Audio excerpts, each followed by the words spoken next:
हरे कृष्णा। कार्तिक मास को शास्त्रों में पुण्य मास कहा गया है। पुराणों के अनुसार जो फल सामान्य दिनों में 1000 बार गंगा स्नान का होता है तथा प्रयाग में कुंभ के दौरान गंगा स्नान का फल होता है, वही फल कार्तिक माह में सूर्योदय से पूर्व किसी भी नदी में स्नान करने मात्र से प्राप्त हो जाता है। शास्त्रों के अनुसार कार्तिक मास स्नान की शुरुआत शरद पूर्णिमा से होती है और इसका समापन कार्तिक पूर्णिमा को होता है। पद्म पुराण के अनुसार जो व्यक्ति पूरे कार्तिक माह में सूर्योदय से पूर्व उठकर नदी अथवा तालाब में स्नान करता है और भगवान विष्णु की पूजा करता है, भगवान विष्णु की उन पर असीम कृपा प्राप्त होती है। पद्म पुराण के अनुसार जो व्यक्ति कार्तिक मास में नियमित रूप से सूर्योदय से पूर्व स्नान करके धूप दीप सहित भगवान विष्णु की पूजा करते हैं, वह भगवान विष्णु के प्रिय होते हैं। पद्म पुराण की कथा के अनुसार कार्तिक स्नान और पूजा के पुण्य से ही सत्यभामा को भगवान श्री कृष्ण की पत्नी होने का सौभाग्य प्राप्त हुआ। कहा जाता है कि एक बार कार्तिक मास की महिमा जानने के लिए कुमार कार्तिकेय ने भगवान शिव से पूछा कि कार्तिक मास को सबसे पुण्यदायी मास क्यों कहा जाता है। इस पर भगवान शिव ने कहा, नदियों में जैसे गंगा श्रेष्ठ है, भगवानों में विष्णु, उसी प्रकार मासों में कार्तिक श्रेष्ठ मास है। इस मास में भगवान विष्णु जल के अंदर निवास करते हैं, इसलिए इस महीने में नदी व तालाब में स्नान करने से विष्णु भगवान की पूजा और साक्षात्कार का पुण्य प्राप्त होता है। आज की इस वीडियो में मैं आपको कार्तिक स्नान के समय पर सुबह जब हम तुलसा जी की और पथवारी माता की पूजा करते हैं, उस समय पर सुनी जाने वाली सभी कथाएं सुना रही हूँ। तो वीडियो को एंड तक जरूर सुनिएगा और साथ साथ बीच में हुंकारे भी भरते रहिएगा, क्योंकि जब भी कोई कथा हम सुनते हैं, कहते हैं, तो हम हुंकारे भरने वाले को इसका पुण्य मिलता है। तो आप भी हमारे साथ बोलिए राधे राधे और वीडियो को शुरू करते हैं। पहली कहानी बुढ़िया माई की कहानी। एक बुढ़िया माई थी जो चातुर्मास में पुष्कर स्नान किया करती थी। उसके एक बेटा और बहू थे। सास ने बहू को फलाहार बनाने को कहा तो बहू ने खाली डिब्बा ही रख दिया। बेटा माँ को पहुँचाने के लिए पुष्कर गया। रास्ते में माँ से बोला, माँ फलाहार कर लो। जहाँ पानी मिला वहीं माँ फलाहार करने बैठ गई तो भगवान की कृपा से खाली डिब्बा भी फलों से भर गया। माँ ने फलाहार कर लिया। पुष्कर में माँ के रहने के लिए झोपड़ी बनाकर बेटा वापस घर आ गया। रात्रि में श्रावण मास आया और बोला, बुढ़िया माई दरवाज़ा खोल। तब बुढ़िया माई ने पूछा, आप कौन है? वह बोला, श्रावण मास। बुढ़िया ने तुरंत दरवाज़ा खोल दिया। बुढ़िया माई ने शिव पार्वती की पूजा अर्चना की, बेलपत्र अभिषेक किया। जाते समय श्रावण मास ने बुढ़िया माई को आशीर्वाद दिया और झोपड़ी की एक दीवार सोने की हो गई। भाद्रपद मास आया तो उसने भी दरवाज़ा खोलने को कहा। बुढ़िया माई ने दरवाज़ा खोला, सत्तू बनाकर कजरी तीज बनाई। भाद्रपद मास ने बुढ़िया माई को आशीर्वाद दिया और झोपड़ी की दूसरी दीवार भी सोने की हो गई। फिर आश्विन मास आया, उसने भी दरवाज़ा खोलने को कहा। बुढ़िया माई ने दरवाज़ा खोला, पितरों का तर्पण कर ब्राह्मण भोज कराकर श्राद्ध किया। नवरात्रि में माँ दुर्गा को अखंड ज्योति जलाकर प्रसन्न किया। सत्य की विजय दिवस के रूप में बुराई का अंत करके खुशी में दशहरा मनाया। आश्विन मास ने जाते समय प्रसन्न होकर तीसरी दीवार भी बहुमूल्य रत्नों से जड़ित कर दी और बुढ़िया माई को सदैव प्रसन्न रहने का आशीर्वाद दिया। इन सब के बाद कार्तिक मास आया, उसने भी दरवाज़ा खोलने को कहा। बुढ़िया माई ने दरवाज़ा खोला, अति प्रसन्न मन से कार्तिक स्नान किया, दीपदान कर दिवाली, गोवर्धन पूजा, भैया दूज, गोपाष्टमी, आंवला नवमी मनाई। कार्तिक मास ने जाते समय आशीर्वाद दिया और झोपड़ी के स्थान पर महल बन गया। बुढ़िया माई गरीबों की सेवा कर भजन कीर्तन में अपना समय व्यतीत करने लगी। बेटा अपनी माँ को लेने आया तो माँ और झोपड़ी को पहचान न सका तो पड़ोसियों से पूछा। उन्होंने बताया तो बेटा माँ के चरणों में गिरकर बोला, माँ घर चलो। सारे सामान के साथ घर ले आया। सासू माँ के ठाठ देखकर बहू के मन में लालच आ गया और उसने अपनी माँ को भी पुष्कर छोड़कर आने को कहा तो उसका पति अपनी सास को भी पुष्कर छोड़ आया। परंतु बहू की माँ की धर्म कर्म में बिल्कुल रुचि नहीं थी। वे 4 समय भोजन करती और दिन भर सोती। 4 मास आए और चले गए। जाते समय झोपड़ी गिर गई और बहू की माँ गधी की योनि में चले गई, क्योंकि औरत लक्ष्मी का रूप है और लक्ष्मी की तरह चंचल होना चाहिए। भगवान की पूजा करना और दान पुण्य करना चाहिए। बहू ने कहा, अब माँ को ले आओ। जब जवाई सास को लेने गया तो वह कहीं ना मिली। लोगों से पूछने पर लोगों ने बताया कि तेरी सास धर्म कर्म कुछ न करती थी, खाती थी और सोती थी, जिससे वह गधे की योनि में चली गई। जमाई गधे की योनि में सांस को बांधकर घर ले आया। उसकी पत्नी ने पूछा, मेरी माँ कहाँ है?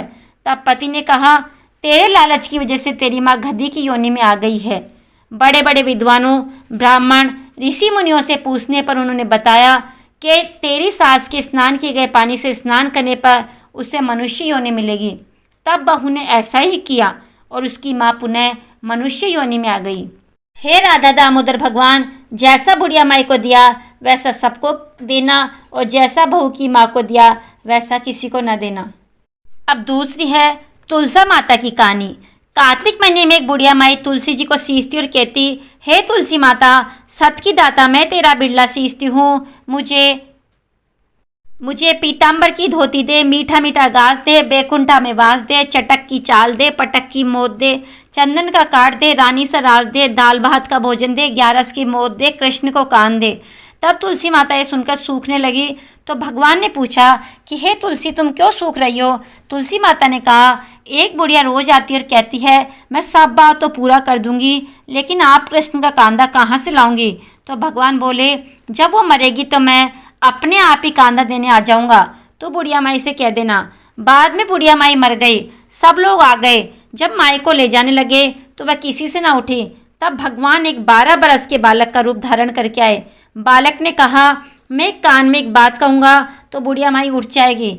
बालक ने कान में कहा, बुढ़िया माई मन की निकाल ले, पीताम्बर की धोती ले, मीठा मीठा घास ले, बैकुंठा का वास ले, चटक की चाल ले, पटक की मोत ले, कृष्ण को कांद ले। यह सुनकर बुढ़िया माई हल्की हो गई। भगवान ने कांदा दिया और बुढ़िया माई को मुक्ति मिल गई। हे तुलसी मैया, जैसे बुढ़िया माई को मुक्ति दी वैसे सबको देना।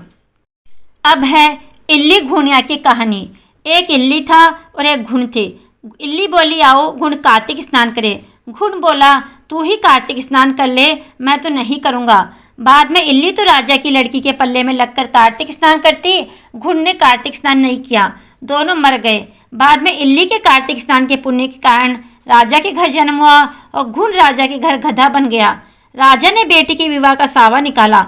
बेटी ससुराल जाने लगी तो उसने अपनी पालकी रुकवाई और राजे से कहा, यह गधा मुझे चाहिए।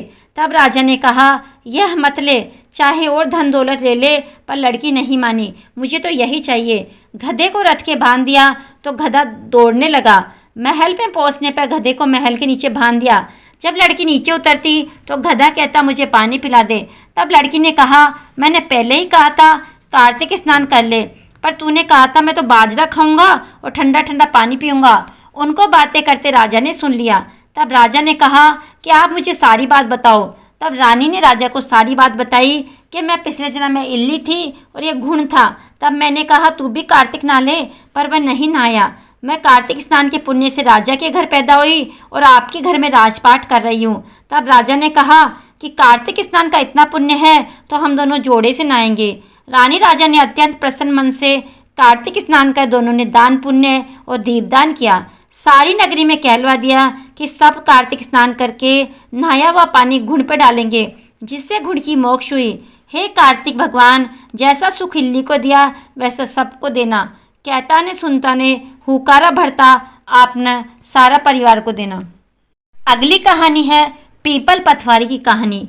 एक बार पथवारी माता पाल और विनायक जी में झगड़ा हो गया। सब आपस में स्वयं को बड़ा बताने लगे। इतने में एक ब्राह्मण का लड़का आया। पाल पथवारी गजानन जी ने उसे रोका और कहा, लड़के रुक जा और हमारा न्याय कर। लड़का बोला, मैं कल वापस आऊँगा तब न्याय करूँगा। घर आकर लड़के ने माँ से कहा, माँ मुझे कल पाल पथवारी माता विनायक जी का न्याय करना है। तो माँ ने कहा, बेटा तू तो सबको बड़ा बता देना। दूसरे दिन लड़का वहाँ गया और बोला, पाल माता आप बड़ी हो, क्योंकि हर व्यक्ति आता है और स्नान ध्यान करके शुद्ध होकर जाता है और आप सबकी रक्षा करती है। हे पथवारी माता आप सबसे बड़ी हो, क्योंकि कितने भी तीर्थ धर्म ध्यान कर ले पर आपकी पूजा किए बिना उनका कार्य पूर्ण नहीं होता। आप जीवित को भी ताड़ती है और मरने के बाद भी उद्धार करती है। पथवारी माता पथ की धरानी है, इसलिए आप बड़ी हो। जब विनायक जी से लड़का बोला, सबसे पहले शुभ काम में आपको ही मनाया जाता है, आपको ध्याए बिना कोई काम सिद्ध नहीं होता है, इसलिए आप बड़े हो।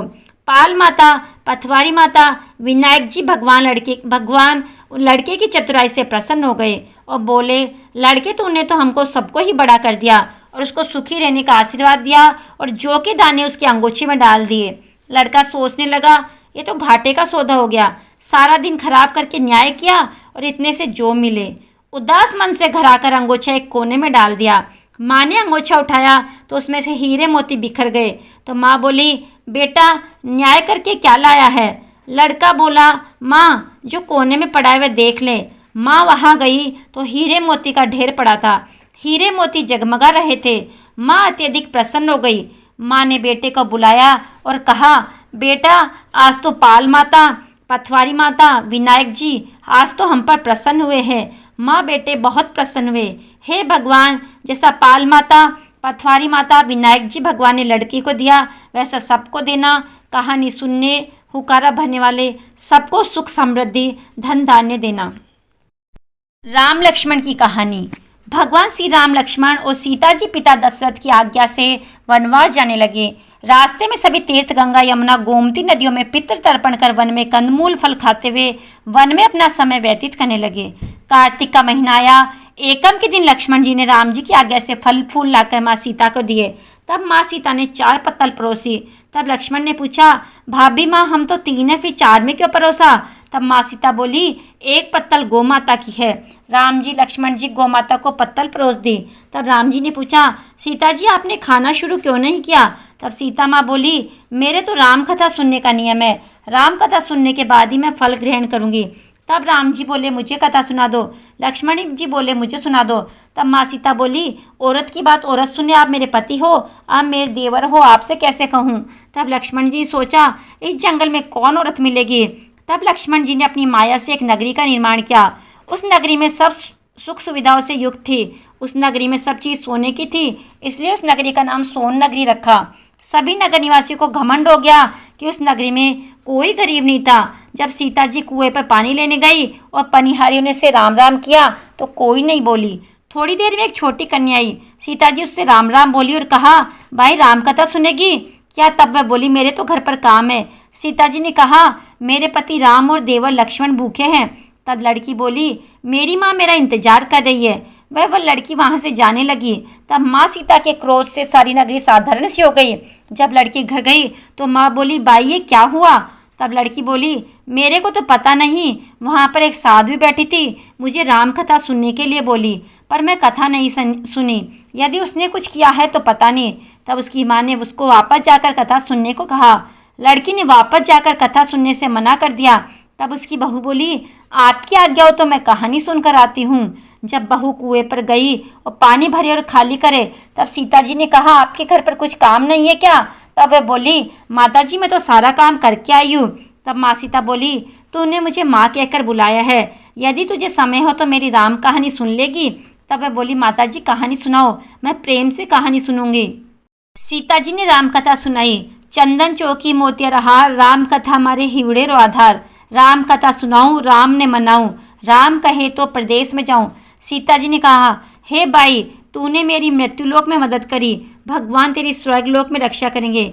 सीता जी ने राम कथा सुनाई। बाई ने कथा सुनी। आओ राम, बैठो राम, जल भर झारी लाई राम, केलारी दातुन लाई राम, ठंडा जल भर लाई राम, संपाड़ो पधराओ राम, झबलिया टोपी लाई राम, कड़ा की लंगी लाई राम, स्वर्ण सिंहासन लाई राम, तापर आप बिराजू राम, झालर टिकारा लाई राम, शंख ध्वनि गणनाऊ राम, हीवड़े हीरा सोवे राम, निरखता मन मोहे राम, चरण में शरण में आई राम, शरण आपरी ले लो राम, माखन मिश्री लाई राम, माखन मिश्री अरोगो राम, दूध भर कटोरो लाई राम, मेवा चिरंजी परोसु राम, खाती मीठी चाखा राम, चरखो फरखो आरोगो राम, रुच रुच भोग लगाओ राम, जो भावेशो ले लो राम, जल भर ल्याई राम, अबे आचमन कर लियो राम, रे शाम गमछो ल्याई राम, हाथ मुँह पोंछ लियो राम, पुष्पासु सेज बिछाऊँ राम, आतरिया छिड़काऊँ राम, हिंगलू डोला दुलाऊँ राम, सीता जी चरण दबावे राम, सुखबर सेज पोढ़ो राम, हाजर पंखा ढोलू राम, थामे राम मामे राम, रोम रोम में राम ही राम, घट घट माए बिराजो राम, मुख में तुलसी बोलो राम, खाली मिजाज काय काम, जब बोलो जब राम ही राम, बोलो पंछी राम राम, पूर्ण हुए मंगल काम। राम कथा पूर्ण हुई तो सीता जी ने कहा, हे भाई तूने मेरी राम कथा सुनी, मेरी सहायता की, राम जी लक्ष्मण जी को जिमाया है, भगवान तेरी रक्षा करेंगे, तुझे स्वर्ग का सुख मिलेगा। सीता माता ने उपहार स्वरूप अपने गले का हार उसको दे दिया। जब वह घर गई तो उसने मटका सब सोने के हो गए। सासू जी ने कहा, यह सब तू कहाँ से लाई? माँ सीता से राम कथा सुनी, ये उसी का फल है। सासू जी ने कहा, प्रतिदिन राम कथा सुनाना। बाई को राम कथा सुनते बहुत दिन हो गए। तब उसने सीता माता से उद्यापन विधि पूछी। तब सीता जी ने कहा, 7 लड्डू लाना, 1 नारियल लाना, उसके 7 भाग करना। 1 भाग मंदिर में चढ़ाना, जिससे मंदिर बनवाने जितना फल होता है। 1 भाग सरोवर के किनारे गाड़ देना, जिससे सरोवर खुदवाने जितना फल होता है। 1 भाग भगवत गीता पर चढ़ाना, जिससे भगवत गीता पाठ करवाने जितना फल होगा। 1 भाग तुलसी माता पर चढ़ाना, जिससे तुलसी विवाह जितना फल होगा। 1 भाग कुंवारी कन्या को देना, जिससे कन्या विवाह जितना फल होगा। 1 भाग सूरज भगवान को चढ़ाना, जिससे 33 करोड़ देवी देवताओं को भोग लगाने का फल होगा। अब उसने विधि पूर्वक उद्यापन कर दिया। माता सीता के पास आई। माता, मैंने तो विधि पूर्वक उद्यापन कर दिया, अब 7 दिन बाद बैकुंठ से विमान आएगा। 7 दिन पूरे हुए विमान आया तो बहू ने कहा, सासू जी स्वर्ग से विमान आया है। तब सासू जी ने कहा, बहू तेरे ससुर जी को और मेरे को भी ले चल, तेरे माता पिता को ले चल, सारे कुटुंब परिवार को ले चल, अड़ोसी पड़ोसी को ले चल। बहू ने सबको बिठा लिया, पर विमान खाली था। थोड़ी देर में उसकी ननद आई और देखते ही देखते विमान भर गया। तब बहू ने कहा, माँ सीता, ननद बाईसा को भी बिठा लो। पर माँ सीता ने कहा, इसने कभी कोई धर्म पुण्य नहीं किया। तब बहू ने कहा, बाईसा आप पहले कार्तिक मास में राम लक्ष्मण की कथा सुनना, उसके बाद आपके लिए वैकुंठ से विमान आएगा। गांव के सारे लोग एकत्र हो गए और पूछने लगे, बाई तूने ऐसा कौन सा धर्म पुण्य किया? गीता भगवत गीता के पाठ किया, मैं भी बताओ। तब बाई ने कहा, मैंने तो माँ सीता से प्रतिदिन राम कथा सुनी और नियम से उद्यापन किया। तब समस्त ग्रामीण राम कथा सुनने की जिद करने लगे। तब बाई राम कथा कहने लगी और सब नर नारी सुनने लगे। राम कथा संपूर्ण होते ही समस्त नगरी सोने की हो गई। बाई ने कहा, जो कोई राम कथा सुनेगा उसको मेरे समान ही फल मिलेगा। सब राम लक्ष्मण की जय जयकार करने लगे और विमान स्वर्ग में चला गया। 7 स्वर्ग के दरवाजे खुल गए। पहले द्वार पर नाग देवता, समस्त देवी देवता पुष्प वर्षा करने लगे। देवता ने पूछा कि तूने क्या पुण्य किया? तब उसने कहा, मैंने तो राम लक्ष्मण जानकी की कहानी सुनी है। तो समस्त देवताओं ने वर कहा, वर मांग। तब उसने कहा, मेरे तो सब सिद्धियाँ है, मुझे ये वर दो, क्यों जो भी श्रद्धा व भक्ति से राम कथा, राम लक्ष्मण जानकी की कहानी सुनेगा उसको मेरे समान ही फल मिले। सभी देवी देवताओं ने पुष्प वर्षा करते हुए तथास्तु कहा। चारों ओर राम राम की जय जयकार होने लगी। अगली कहानी लपसी तपसी की कहानी। एक लपसी था, एक तपसी था। तपसी तो भगवान कर की तपस्या करता और लपसी सवा शेर की लपसी बनाकर उसका भोग लगाकर झीम लेता। एक दिन दोनों लड़ने लगे। लपसी बोला, मैं बड़ा, तपसी बोला, मैं बड़ा। इतने में नारद मुनि आए और बोले, क्यों लड़ रहे हो? तो लपसी ने कहा, मैं बड़ा हूँ। तपसी ने कहा, मैं बड़ा हूँ। तपसी बोला, मैं सारे दिन भगवान की पूजा करता हूँ। यह सुनकर नारद जी ने कहा, मैं तुम्हारा फैसला कल कर दूंगा। दूसरे दिन लपसी तपसी नहाकर आए तो नारद जी ने 1.25 करोड़ की अंगूठी उनके आगे फेंक दी। लपसी का ध्यान उस अंगूठी पर नहीं गया। तपसी तपस्या करने बैठा तो उसे अंगूठी दिखी और उसने अपने घुटने के नीचे दबा ली और तपस्या करने लगा। लपसी लापसी बनाकर उसका भगवान के भोग लगाकर झीमने बैठ गया। इतने में नारद जी आए। दोनों से पूछा कि कौन बड़ा है? फिर तपसी ने कहा, मैं बड़ा हूँ। नारद जी बोले, तेरा घुटना उठा। तो उसके नीचे 1.25 करोड़ की अंगूठी निकली। तब नारद जी बोले कि अंगूठी तूने चुराई है, तुझे तेरी तपस्या का फल नहीं मिलेगा। तब तपसी बोला, हे नारद मुनि, मेरी तपस्या का दोष कैसे दूर होगा? नारद जी ने कहा, रोटी बनाकर बाटिया नहीं बनाया तो फल तुझे होगा। ब्राह्मण जी माँ का दक्षिणा नहीं देंगे तो फल तुझे होगा। साड़ी दे के ब्लाउज नहीं दिया तो फल तुझे होगा। दिया से दिया जलावे तो फल तुझे मिलेगा। इसीलिए और सब व्रत त्योहार की कहानी सुनने के बाद तेरी कहानी नहीं सुने तो फल तुझे होगा। तब से लपसी तपसी की कहानी सुनाई जाती है। कहानी सुनने के बाद ऐसे कहे, लपसी को फल लपसी ने हो जो, तपसी को फल तपसी ने हो जो, माँ को माँ की कहानी कथा को फल माने हो जो। और अंत में सुने गणेश जी विनायक जी की कहानी। एक गांव में माँ बेटी रहती थी। एक दिन वे अपनी माँ से कहने लगी कि गांव के सब लोग गणेश मेला देखने जा रहे हैं, मैं भी मेला देखने जाऊंगी। माँ ने कहा कि वहाँ बहुत भीड़ होगी, कहीं गिर जाओगी तो चोट लगेगी। लड़की ने माँ की बात नहीं सुनी और मेला देखने चले गए। माँ ने जाने से पहले बेटी को 2 लड्डू दिए और 1 घंटी में पानी दिया। माँ ने कहा कि 1 लड्डू तो गणेश जी को खिला देना और थोड़ा पानी पिला देना, दूसरा लड्डू तुम खा लेना और बच्चा पानी भी पी लेना। लड़की मेले में चली गई। मेला खत्म होने पर सभी गांव वाले वापस आ गए, लेकिन लड़की वापस नहीं आई। लड़की मेले में गणेश जी के पास बैठ गई और कहने लगी, 1 लड्डू और पानी गणेश जी तुम्हारे लिए और 1 लड्डू और बाकी बचा पानी मेरे लिए। इस तरह कहते कहते सारी रात बीत गई। गणेश जी ये सोचने लगे कि अगर मैंने लड्डू और पानी नहीं पिया तो ये अपने घर नहीं जाएगी। यह सोच कर गणेश जी एक लड़के के वेश में आए, उससे एक लड्डू लेकर खा लिया और साथ ही थोड़ा पानी भी पी लिया। फिर कहने लगे, मांगो, तुम क्या मांगती हो? लड़की मन में सोचने लगी कि क्या मांगू, अन्न मांगू या धन मांगू, या अपने लिए अच्छा वर मांगू, या खेत मांगू, या महल मांगू। वह मन में सोच रही थी तो गणेश जी उसके मन की बात को जान गए। वह लड़की से बोले कि तुम अपने घर जाओ और तुमने जो भी मन में सोचा है वह सब तुम्हें मिलेगा। लड़की घर पहुंची तो माँ ने पूछा, इतनी देर कैसे हो गई?